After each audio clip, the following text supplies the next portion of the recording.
Good morning class.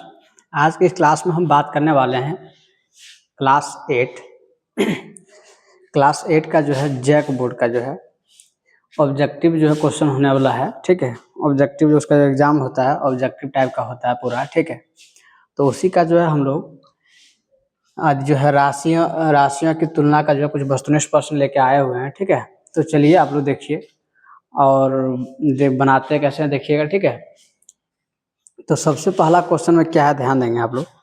सबसे पहला question में क्या है देखते हैं। 1 नंबर क्वेश्चन में कहा जा रहा है कि 75 पैसे का 2 रुपया से अनुपात क्या होगा। ठीक है, 75 पैसा का जो है 2 रुपया से क्या अनुपात होगा वो बताना है। ठीक है, तो चलिए हम लोग बनाते हैं। तो सबसे पहले देखिएगा इसमें हमको क्या है 75 पैसा। ठीक है, 75 पैसा। चलिए ठीक है, 75 पैसा और 75 पैसा का किसके साथ निकालना बोल रहा है, प्रतिशत। ठीक है, ये अनुपात निकालना। अनुपात मतलब क्या, फ्रैक्शन में होगा। ठीक है, फ्रैक्शन में। ठीक है, बटे में करेंगे इसको तो 2।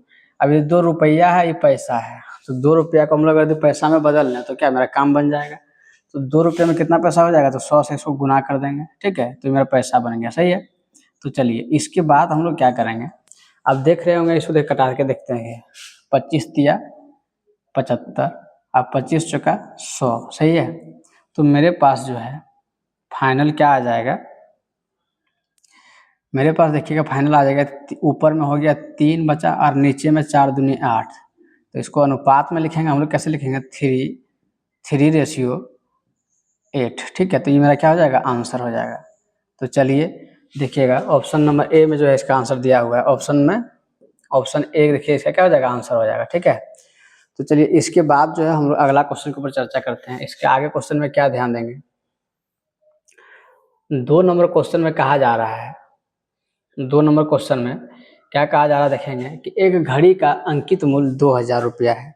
एक घड़ी का अंकित मूल्य 2000 रुपया है। ठीक है, और इस पर जो है 10% बट्टा दिया जाता है, तो बिक्री मूल्य ज्ञात कीजिए। बट्टा मतलब छूट देगा, क्या छूट मिल रहा होगा। ठीक है, तो सबसे पहले हम लोग लिखेंगे अंकित मूल्य कितना है। अंकित मूल्य कितना है, 2000। ठीक है, अंकित मूल्य कितना दिया गया है, 2000 दिया हुआ है। और जो है छूट कितना दिया हुआ है, 10%। बट्टा दर कितना, बट्टा छूट कितना दिया हुआ है, 10%। ठीक है, तो मेरे पास हमको मांगा जा रहा है कि बिक्री मूल्य क्या होगा। जब 10% छूट दे दिया तो बेचेगा कितना में वो बताना है। ठीक, चलिए कोई बात नहीं है। अंकित मूल्य कितना है, 2000। 2000 का 10% निकाल के, ठीक है, और जो है 2000 में घटा देंगे तो मेरा क्या बिक्री मूल्य निकल जाएगा।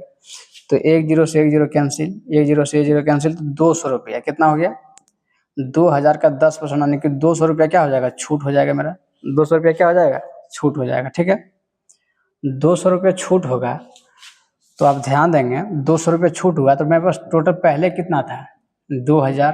कितना था, 2000 माइनस 200, 200 ही छूट हुआ बट्टा की राशि। ठीक है, तो 2000 में 200 चल गया, कितना बचा, 1800 रुपया। 1800 रुपये मेरा क्या हो जाएगा, ये बिक्री मूल्य हो जाएगा। क्या हो जाएगा, 1800 रुपये में वो बेचेगा। ठीक है, तो ऑप्शन में देखिएगा ए नंबर में 1500 है, 2 में 1800 है, और 3 में 1700 है, और 4 में जो है 1600 है। तो मेरा आंसर चला जाएगा 1816। तो कितना, 2 नंबर ऑप्शन में। ठीक है, तो उम्मीद करें कि आप जो है इसको समझ में आ रहा होगा आसानी से। चलिए इसके आगे क्वेश्चन में हम लोग ध्यान देंगे कि इसका अगला क्वेश्चन में क्या कहा जा रहा है।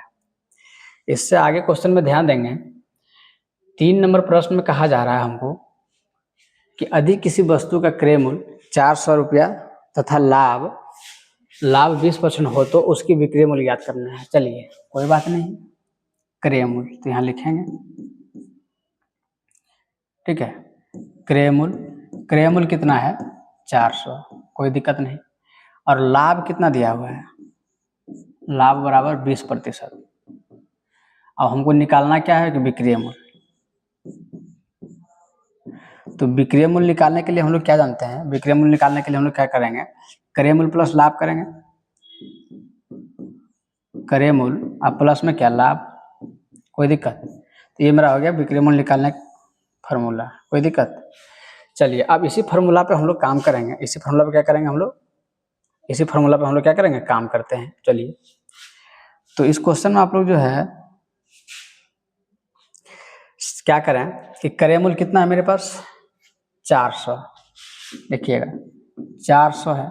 अब 400 का 20% लाभ हुआ है, ठीक है, 20% मतलब 20/100, 1 से 1 कैंसिल, ठीक है, 1 से 1 कैंसिल, तो मेरे पास 80, 40 दूनी 80 रुपया जो मेरा लाभ हुआ है, 80 रुपया क्या हो गया लाभ। और हम जो है अभी फार्मूला क्या बताए हैं कि विक्रय मूल्य निकालना हमको क्या है, विक्रय मूल्य ये वाला। ये निकालने के लिए फार्मूला मेरे पास क्या हो जाता है, ये निकालने के लिए मेरे पास फार्मूला क्या होता है, ये निकालने के लिए मेरे पास फार्मूला क्या हो जाता है, विक्रय मूल्य प्लस लाभ, विक्रय मूल्य प्लस क्या हो जाएगा लाभ, ठीक है। तो चलिए विक्रय मूल्य प्लस लाभ हम लोग करते हैं। तो देखिएगा विक्रय मूल्य प्लस क्रय मूल्य प्लस लाभ, तो क्रय मूल्य मेरा कितना था 400 था और लाभ कितना हुआ था 80 हुआ था, तो मेरे पास टोटल इसका विक्रय मूल्य कितना हो जाएगा 480, यही मेरा क्या हो जाएगा आंसर। तो चलिए हम लोग ट्राई करते हैं कि जो है ऑप्शन ए में 440, ऑप्शन बी में कितना 480 है, ऑप्शन सी में 500 है और ऑप्शन डी में जो है 420 है, तो मेरा आंसर क्या चला जाएगा 480। तो 480 जो है ऑप्शन मेरा कितना में बी में दिख रहा है, ऑप्शन नंबर कितना में दिख रहा है, ऑप्शन बी में दिख रहा है, तो इसका आंसर क्या हो जाएगा 480, सही है। चलिए इसके बाद जो है हम लोग चलते हैं अगले क्वेश्चन पे। 4 नंबर क्वेश्चन में देख रहे होंगे कि आप लोग उसमें क्या दिया हुआ है। 4 नंबर क्वेश्चन में 40 का कितना प्रतिशत 16 है, सही है। 4 नंबर में दिया गया है 40 का कितना प्रतिशत 16 होगा, तो कुछ नहीं करना, हम लोग निकालते हैं, ठीक है। सबसे पहले लिखेंगे 40 का कितना प्रतिशत, नहीं पता है तो मान लेते हैं x, 40 का x प्रतिशत कितना है 100 प्रतिशत, यदि प्रतिशत हो गया x प्रतिशत कितना, 40 का x प्रतिशत कितना हो जाएगा 16 के बराबर, तो हमको निकालना है क्या है x, चलिए निकालते हैं। तो आप देखिएगा, अब यहाँ देखिएगा ये ऊपर ऊपर गुना हो जाएगा, तो 40x बटे कितना 100 और बराबर कितना 16, सही है। अब देखिएगा मेरे पास क्या निकला, तो 40x ये गुना हो जाएगा 16 गुना 100 क्रॉस मल्टीप्लीकेशन, ठीक है, तो 1600 हो गया। तो x बराबर मेरे पास कितना लिखा जाएगा 16 गुना 100 और बटे कितना 40, 1 से 1 कैंसिल, 4 चौक 16, तो x बराबर मेरा कितना हो जाएगा 40, x बराबर कितना हो जाएगा 40, x बराबर कितना हो जाएगा 40%, ठीक है, कितना प्रतिशत हो जाएगा 40%, यही मेरा क्या हो जाएगा आंसर, x बराबर कितना हो जाएगा 40%, ठीक है, यही मेरा क्या होगा आंसर। तो आप ध्यान देंगे इसमें क्या कहा जा रहा है कि 40 का कितना प्रतिशत 16 होगा, तो हम निकाले 40 का x प्रतिशत 16 के बराबर है, सही है। प्रतिशत 100 से भाग कर दिए, भिन्न को प्रतिशत में बदलते हैं तो 100 से गुना, अब प्रतिशत को भिन्न बदलते हैं तो 100 से भाग, ठीक है। चलिए तो ये निकाल लिए हम लोग, यहाँ से क्रॉस मल्टीप्लीकेशन किए, क्रॉस मल्टीप्लीकेशन करने के बाद मेरे पास जो x का वैल्यू निकला कितना निकला 40%। तो ऑप्शन 1 में देखिएगा 40%, 2 में 20, 3 में है 30 और 4 में है 80, तो मेरा ऑप्शन आंसर क्या चला जाएगा, आंसर मेरा चला जाएगा 40%, सही है, कोई दिक्कत नहीं। इसी तरह जो है आपको बोर्ड एग्जाम में दिया जाएगा क्वेश्चन, वहाँ उसका पैटर्न रहेगा, ठीक है, सब टॉपिक से। तो हम लोग राशि का तुलना कर लिया, हर एक टॉपिक का करके अगर यदि हम लोग 10 वो 20 क्वेश्चन बना के उसका क्या करते हैं बनाने का तरीका को जान लें, तो एक भी क्वेश्चन छूटेगा नहीं, ठीक है। तो चलिए इससे आगे क्वेश्चन में हम लोग देखते हैं 5 नंबर क्वेश्चन में क्या कहा जा रहा है। 5 नंबर में कह रहा है कि एक प्रेशर कुकर अंकित मूल्य 450 है और यह 360 में उपलब्ध है, तो बट्टे की राशि क्या होगा। एकदम सिंपल क्वेश्चन है, कैसा है, एकदम साधारण क्वेश्चन है। तो इसको देखते हैं, कह रहा है कि एक अंकित मूल्य कुकर, प्रेशर कुकर का, ठीक है, अंकित मूल्य कितना है, अंकित मूल्य 450 है और ये जो है यह जो है 360 में उपलब्ध है, कि मिल रहा है, उपलब्ध कितना में, उपलब्ध तो जो है उपलब्ध कितना में 360 में। बताइए इसका अंकित मूल्य 450 है और अभी दुकान में मिल रहा है 360 में, तो कितना का छूट दे रहा है, ठीक है। तो छूट कैसे निकालेंगे, अंकित मूल्य घटा उपलब्ध राशि, अंकित मूल्य, अंकित में अगर यदि जितना में उपलब्ध उसको घटा दें तो छूट कितना का मिलेगा वो निकल जाएगा हम लोग के पास, ठीक है। तो अब ध्यान देंगे, तो अंकित मूल्य कितना है 450, 450 में अगर 360 घटा दें मेरे पास कितना निकल जाएगा। अब ध्यान दीजिएगा, कहीं ना कहीं 90 मिलेगा, देखिएगा 1 से 36 9 45, 45 1 से बढ़ा देंगे कितना 90 हो जाएगा, कितना हो जाएगा 90, ठीक है। अब एक चीज देख रहे होंगे, क्या जो है 90 किस ऑप्शन में मिल रहा है हमको, 90 कहीं दिख रहा है, देखिए ओ ए नंबर में 70 है, बी में 80 है, सी में 90 है और डी में 100 है, तो मेरा आंसर क्या चला जाएगा? सी में कितना? 90। तो चलिए इसके आगे क्वेश्चन पे हम लोग चर्चा करते हैं। इससे अगला क्वेश्चन में क्या ध्यान देंगे कि अधिक किसी वस्तु पर 10% की छूट दी जाती है, अधिक किसी वस्तु पर 10% की क्या हो जाती है? छूट दी जाती है, तो अंकित मूल्य 500 है, तो विक्रय मूल्य ज्ञात कीजिए। आप समझिए अंकित मूल्य, इसका जो है अंकित मूल्य कितना है, थोड़ा सा घुमाया हुआ क्वेश्चन है। अंकित मूल्य देख लेते हैं कि अंकित मूल्य दिया कितना है। अंकित मूल्य देखते हैं कितना? 500। अच्छा छूट देगा जितना उसका अंकित मूल्य रहेगा उसी पर नहीं देगा, तो कितना परसेंट? 10% छूट दिया। देखिएगा छूट कितना दिया हुआ है? 10% की छूट दिया हुआ है। किस पे दिया है? अंकित मूल्य पे दिया है। अब कह रहा है उसका विक्रय मूल्य बताइए, तो विक्रय मूल्य कैसे निकालेंगे?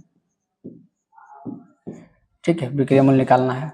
चलिए तो सबसे पहले हम लोग क्या करेंगे काम इसमें, सबसे पहले देखिएगा अंकित मूल्य कितना है? 500 का 10%, 500 का 10%। ठीक है, तो 500 का 10% मेरे पास कितना हो जाएगा? 50। 500 का देखो 10% छूट दे रहा है, तो 50 का छूट दे रहा है। 500 में मिल रहा था और उसमें जो है 10% का छूट दिया, तो कितना में मिलेगा? 50 का छूट मिलेगा। तो विक्रय मूल्य क्या हो जाएगा? क्रय मूल्य। विक्रय मूल्य बराबर क्या हो जाएगा मेरा? विक्रय मूल्य बराबर हो जाएगा क्रय मूल्य माइनस छूट, क्रय मूल्य माइनस छूट राशि, यानी जितना छूट दिया। सही है, तो देखिएगा मेरे पास मिल कितना में रहा था पहले? 500 में, आज 10% की छूट यानी 50 का छूट मिला, तो मिलेगा क्या ये इतना में? ये 450 के आसपास में मिल जाएगा, 450 में मिल जाएगा। ठीक है, तो इसका आंसर में देखिएगा ऑप्शन ए में कितना? 450, बी में 400, 3 में 480 और 4 में कितना? 490। तो मेरा आंसर क्या चला जाएगा? 450। सही है। अब इससे अगले क्वेश्चन पे हम लोग चर्चा करते हैं। इससे आगे क्वेश्चन में क्या ध्यान देंगे? 7 नंबर क्वेश्चन में कहा जा रहा है कि 1000 का 5% वार्षिक ब्याज की दर से, 1000 का 5% वार्षिक ब्याज की दर से 2 वर्ष का साधारण ब्याज कितना होगा? तो हम लोग साधारण ब्याज कैसे निकालेंगे? सबसे पहले हम क्या दिया हुआ है? पी। क्या दिया हुआ है? देखिएगा पी यानी प्रिंसिपल वैल्यू दिया हुआ है। ठीक है, पी बराबर कितना है? 500। ठीक है, रेट यानी दर कितना दिया हुआ है? 5%। टाइम कितना दिया हुआ है? 2 वर्ष। ठीक है, चलिए इतना चीज मेरे पास है। इसी से हम लोग क्या SI निकाल लेते हैं। SI निकालने का नहीं, सिंपल इंटरेस्ट निकालने का फार्मूला आता है P into R into T बटे 100, यानी मूलधन गुना दर गुना समय बटे 100। ठीक है, तो मूलधन कितना था? 500, दर कितना है? 5, समय कितना है? 2 बटे कितना? 100। ये 2 जीरो से 2 जीरो कैंसिल, 50 25 दूनी 50। ठीक है, तो इसका क्या पूछ रहा है? ध्यान दीजिएगा, इसमें पूछ यही रहा है कि जो है ब्याज कितना होगा। क्या हो जाएगा?